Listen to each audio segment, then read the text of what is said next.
So I'm currently in my car. I'm driving. It is March 31st, which is, sorry, I'm trying to figure out how much air I want to ventilate, but I don't want it to be too loud. Anyway, it is Trans Day of Visibility, March 31st. And this week is Trans Awareness Week, so I thought I would just, share some thoughts. So I'm currently driving back home from Michigan, from Remus. I visited my wonderful friend Joe Savino at his lake house. Oh my God, it was so much needed. I haven't really gone anywhere during the pandemic, and so it was nice just to have like a little vacation.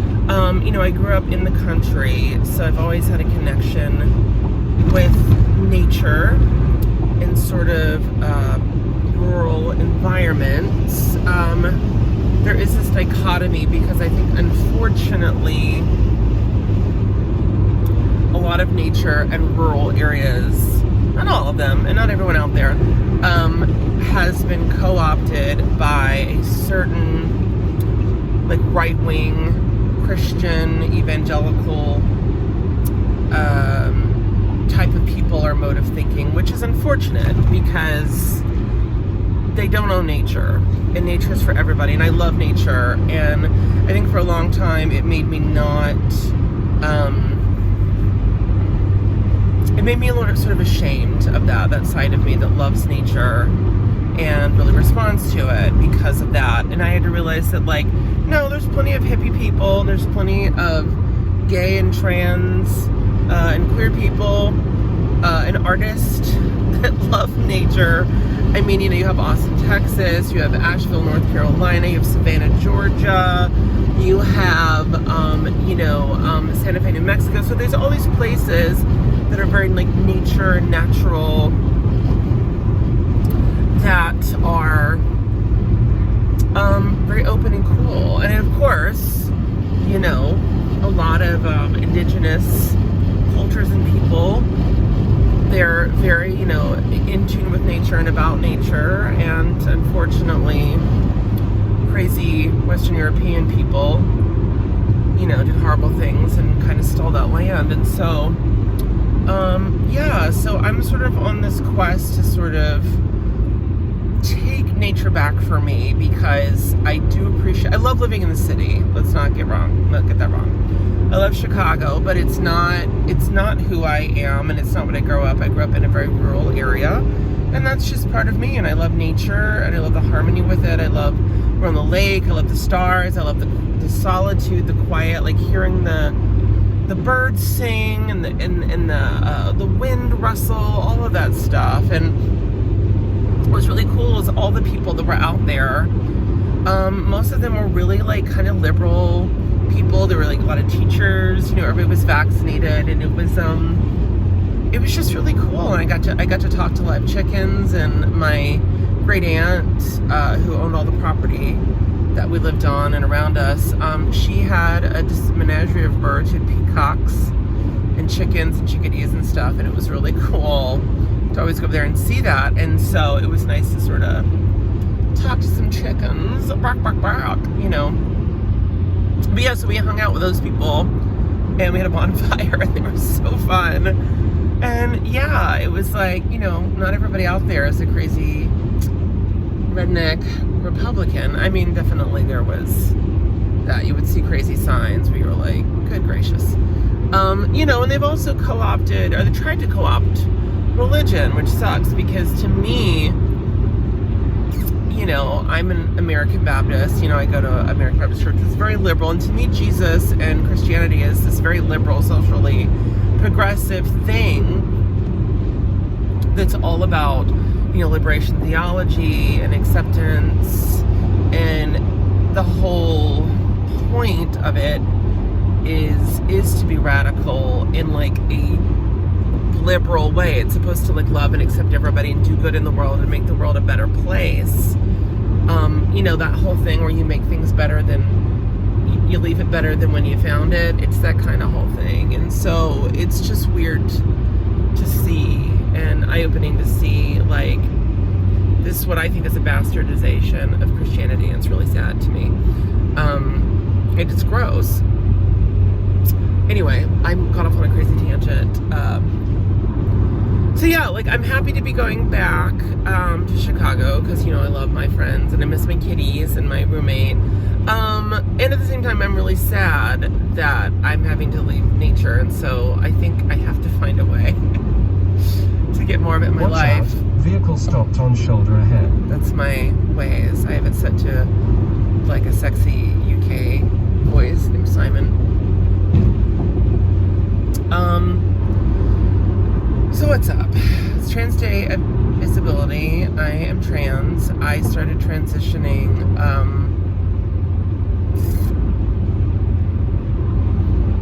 4 years ago, 4 or 5 years ago. I can't quite remember.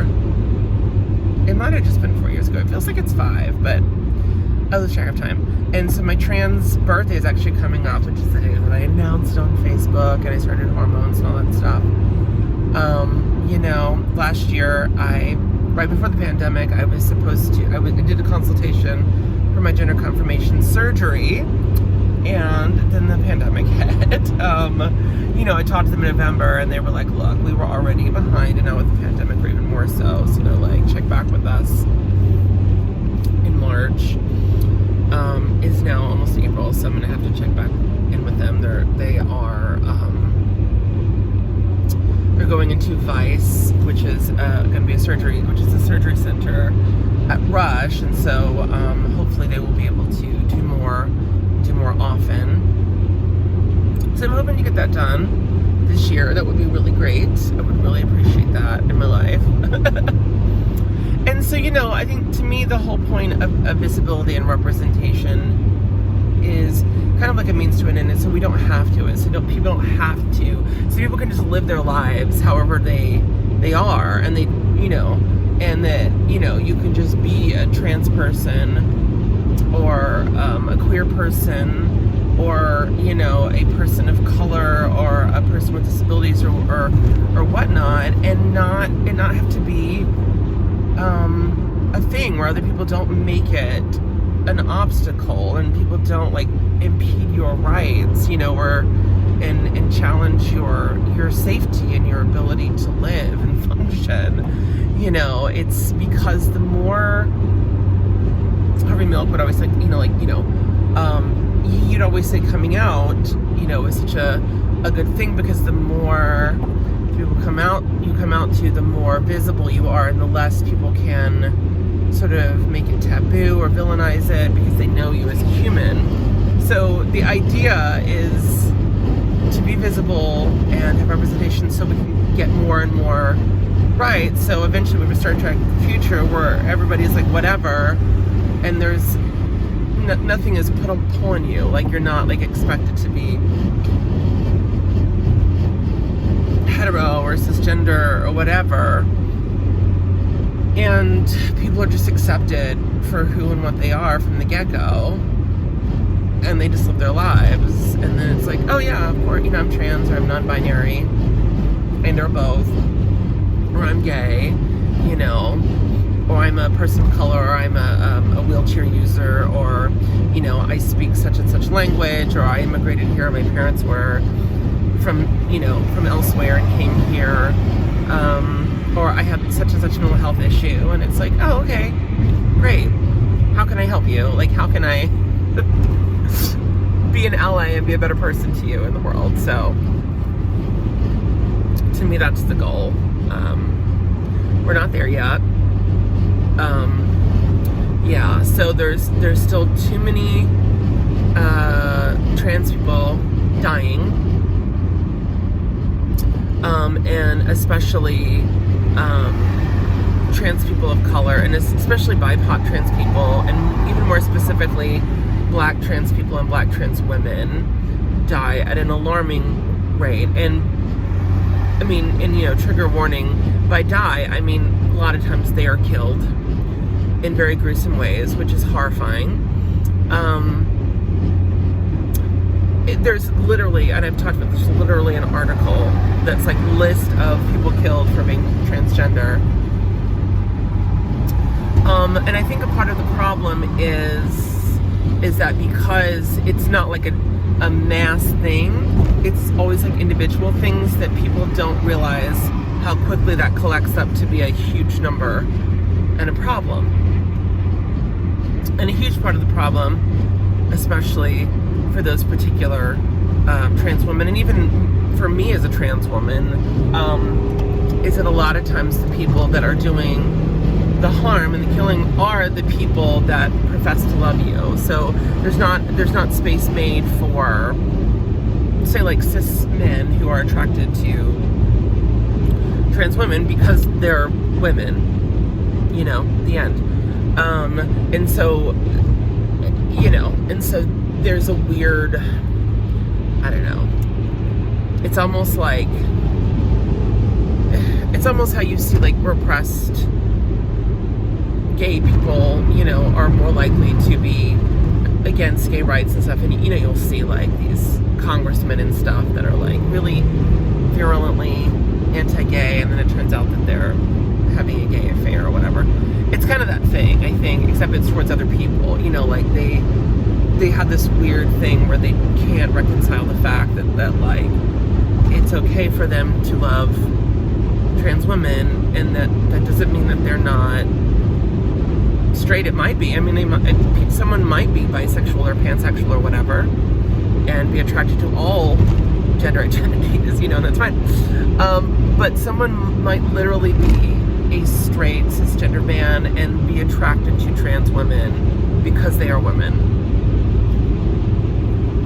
But because society doesn't really like allow them because of toxic masculinity, it becomes like a thing. And I think sometimes that self-hatred comes out, and it's turned towards trans women and just trans people, but especially trans women, and especially, like I said, trans women of color, and more specifically Black trans women. And that's got to stop. That's got to stop. I think another part of it is that when that happens, it's usually not covered by mainstream media, which is terrible. And I usually see the same 5 people sort of like circulating it. So if you are an ally, one thing that you can do is just be more aware of that. Be more aware. I mean, look, we don't want all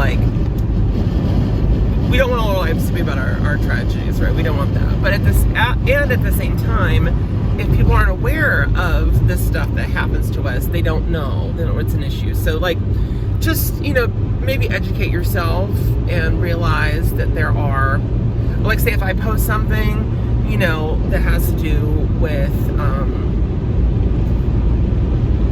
you know, laws that are against us, or, you know, violence or whatever, you know, maybe take the time to respond on it, or ask, like, can I share this, you know, and share it with people who need to see that. Again, don't be the only thing that you share, because we also want to make sure that, like, you know, people see us as just regular people having fun. So anything that's like, you know, trans related, that's a joy, or, you know, here's my trans friend who is a musician, like, share that shit, you know, because we just want to normalize our lives, I think, in a lot of ways. Anyway, yeah. So right now there's a lot of really shitty laws that are being passed or proposed in states. If you don't know about it, Arkansas literally just passed this legislation that makes it illegal for doctors or healthcare providers to provide transition and transition care to trans youth. So basically, they're not allowed to. Sorry, so that cut out. I don't know what fucking happened. Part of my French. Anyway, yeah. So there's all these laws going. Yeah. So yeah, one of these laws in Arkansas, which I will say, you know, the Biden administration literally just came out and said, like, all of these anti-trans laws, you know, they are illegal. So we have to get the Quality Act passed. So here's the deal, and I'm going to do this, and I do too. I'm talking to myself. Write your senators, no matter what state you live in, and if they think, oh, but they're liberal or whatever, write them and tell them that this needs to happen. Tell them that you know trans people. I as a trans person myself, I need to write them and say, hey, I am trans. Because it gives them something to talk about. It gives them bullet points. My roommate Ryan did this. He was like, you gotta do this, and he wrote this amazing email to Tammy Duckworth, and telling them about me and how important it is to fight against stuff that's going on right now. So, please do that. There's always petitions. There's always those things. There's always something that we can all do. And I know we hate, our phone calls. I hate phone calls. There's a lot of places that have scripts. You can always leave messages after hours. Usually they're pretty nice, I think. I've heard. I think most of the ones I've done have been after hours, because I get it. I have anxiety and OCD, so I've left messages. But from what I hear, most are nice, or they'll just be like, okay, thank you, bye, or I don't know, if there's some crazies. Anyway, so what this law says is trans youth cannot go on puberty blockers. And so basically what happens is a lot of kids who are trans at a young age get on blockers, which are harmless. All it does is stops puberty from happening. And so that way, if you decide, or if they I want to transition, they can get on hormones and do that seamlessly. Jazz Jennings did that a lot. A lot of people have done that, I think. And it's helpful. I wish I could have done that. Going through puberty as a trans person who is now medically transitioning, it was traumatic. It was like my body betraying me. And if I could have done that, I would have absolutely done that. It would have saved me a lot of stuff that I feel like I'm having to do now. The end. So, yeah. And so there's laws, and they're trying to pass these laws in South Carolina, all different places. The other laws and again, these are targeting kids, which is sick.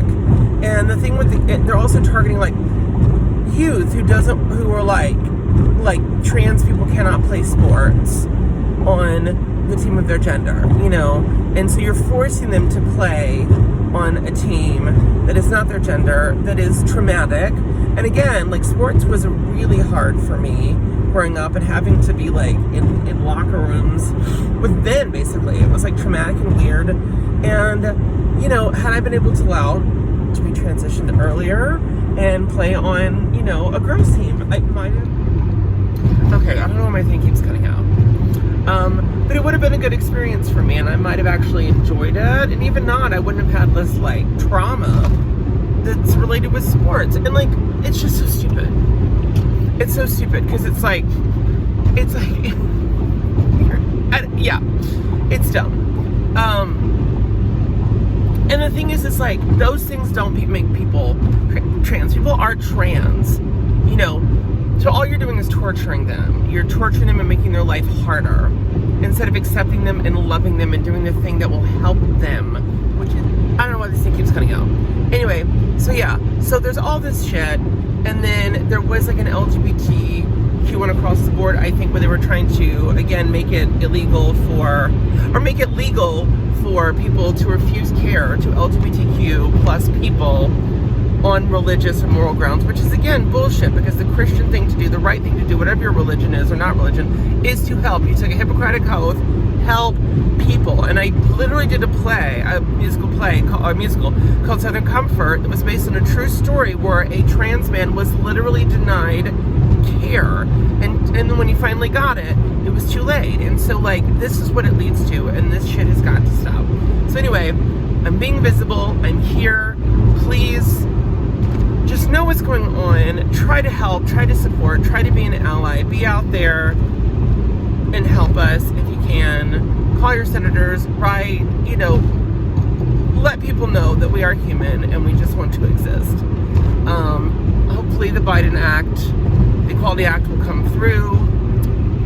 Anyway, I'm going to stop because I don't want this thing to stop anymore.